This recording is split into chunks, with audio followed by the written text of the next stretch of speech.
Hey, welcome back to another video. Today, we're going to be writing Scott Jennings. If tariffs fail, blame fails on Trump's shoulders. Blame falls on Trump's shoulders. For sure. He's the only one talking about tariffs. Alright, so let's see. Subscribe, turn on post notifications. Smash that like button, you know what to do. Let's get it, let's go. This woman is gorgeous. She's gorgeous. All right, let's go.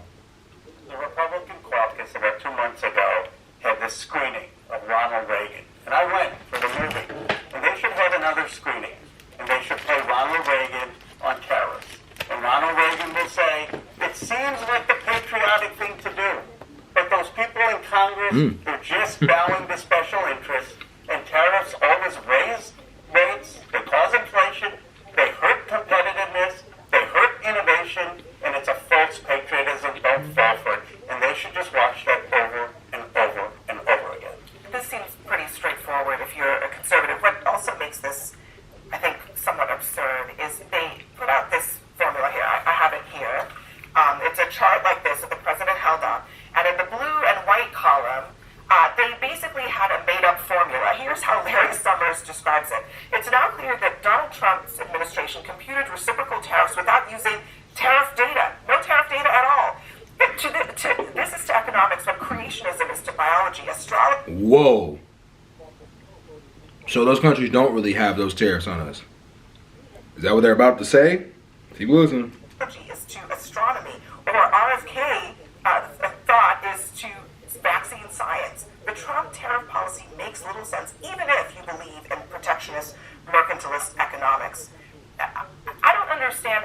I mean, I guess they think nobody is going to bother to check, but making up numbers and then saying, oh, we're going to have that number and be generous is not math. It's also not economics. It's kind of no way to run the economics of the greatest economy in the world.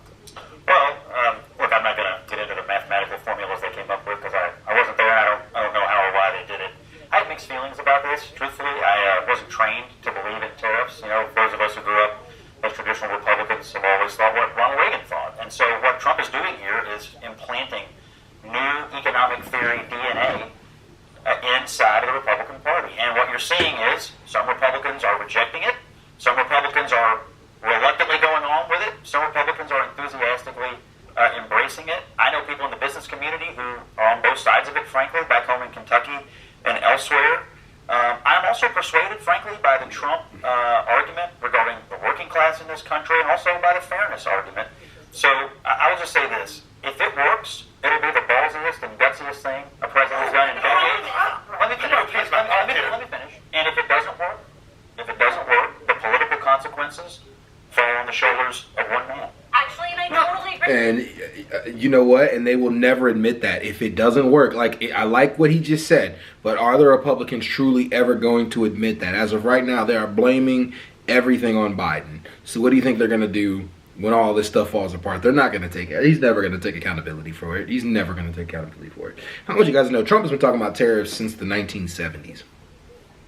And the other guy was right. Ronald Reagan, I have heard that. Ronald Reagan didn't believe in tariffs at all because of the economic effect that happens after the tariffs. Like, we isolate ourselves. We don't normally have enough resources in the country to be able to sustain what we're trying to lead to if we tariffed everybody. And I feel like in my mind, I don't know if this is true or not, that Trump is trying an economic ploy in order to open up a free market across the world. And I think that he's trying to get other countries to lower their tariff rates in order for us to bring our goods and services into their country. I think that's what he's really trying to do. It's using it as a bargaining tool. I could be wrong, though. He could just be completely stupid and be trying to make it equal for the rest of the world. I want you guys to know that tariffs are so complex. They're so... Oh, my gosh, she is so... Anyway, but tariffs are so... Tariffs are so complicated. It's really hard to explain. Some countries use them as bargaining tools, and some countries use them to protect certain industries. The question would be, what industries are we trying to protect here in America? We build enough industries for, like, we've built industries that are powered all around the planet. What really are we trying to protect here?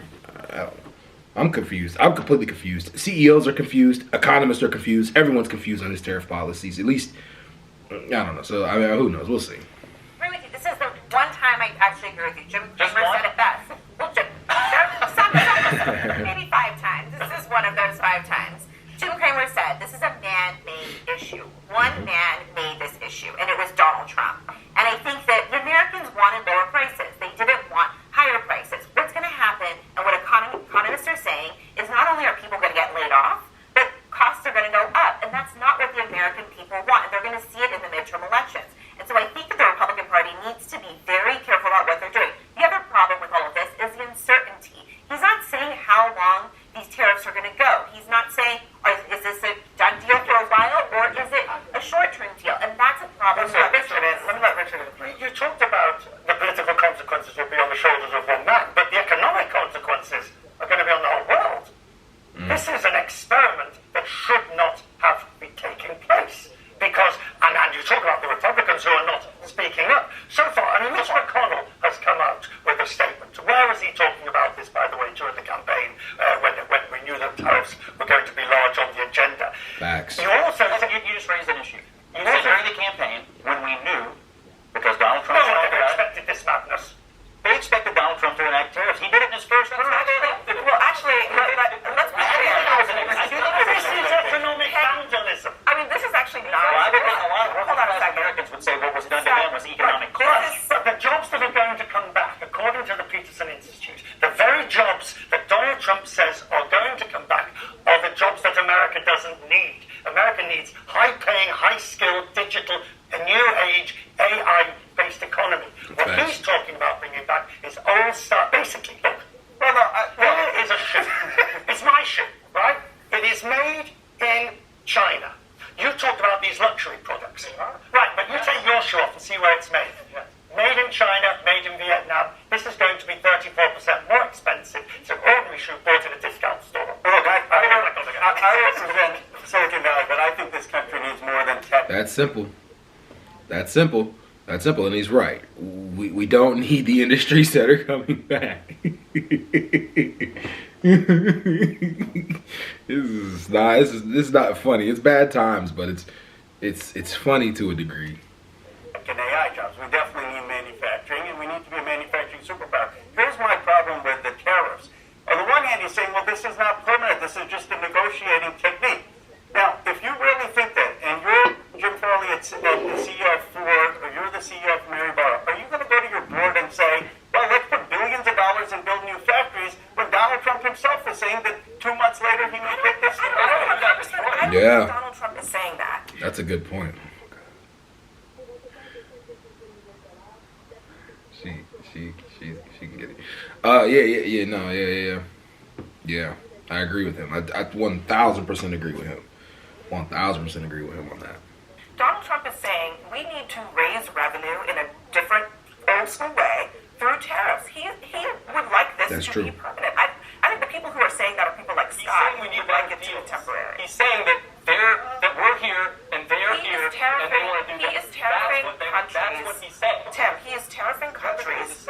He is tariffing countries that do not actually tariff us at the levels that we are now tariffing them because he is using a made-up formula based off of trade He said on the plane deficits. tonight, I saw before I walked in here that he's gotten a number of calls from the leaders of other nations around the world. So you wonder what kind of negotiations are going on. If I might offer a piece of advice, though, His I Treasury think- Secretary literally said, there are no conversations. the president of the United States said it She did. Oh my gosh, this is crazy. on the plane tonight. So I don't know who outrings who, but Yeah, they just offer. yeah, exactly. I think to what end is Just to offer a piece of advice. I do think that if an American ally comes to the table like Israel did and said we're totally eliminating our tariffs, we should immediately reward that. Because I do think part of the game here is if you want to work with us and you want to treat us and American creators and American businesses fairly, we want to do the same for you. Israel did that. I assume other countries are going to do Israel that. did that, and guess what they did to Israel? They slapped them with a 17%. I know. I'm saying we should treat them. We should treat them the same. 17% tariff. But if all the countries do what you say, Scott, and everybody does sort of come back to this level playing field, then the president is not going to get this other renaissance in manufacturing and renaissance of new jobs because the level playing field, you make goods and services where it is economically advantageous to Facts. And at the moment, in the United States, Let's start digging up some diamond mines and exporting those, and then it will justify the tariffs that were placed on small African nations for diamond imports. Some of this does not make logical sense. Yeah. She's 1000% right. It doesn't make logical sense. Nothing about anything that he's doing makes any kind of sense. But, you know, we're all going along with it and acting like we're all just burning. Burning and burning. That's what it's looking like. We're all gonna burn together, man. We're all gonna have some fun. Anyways, peace.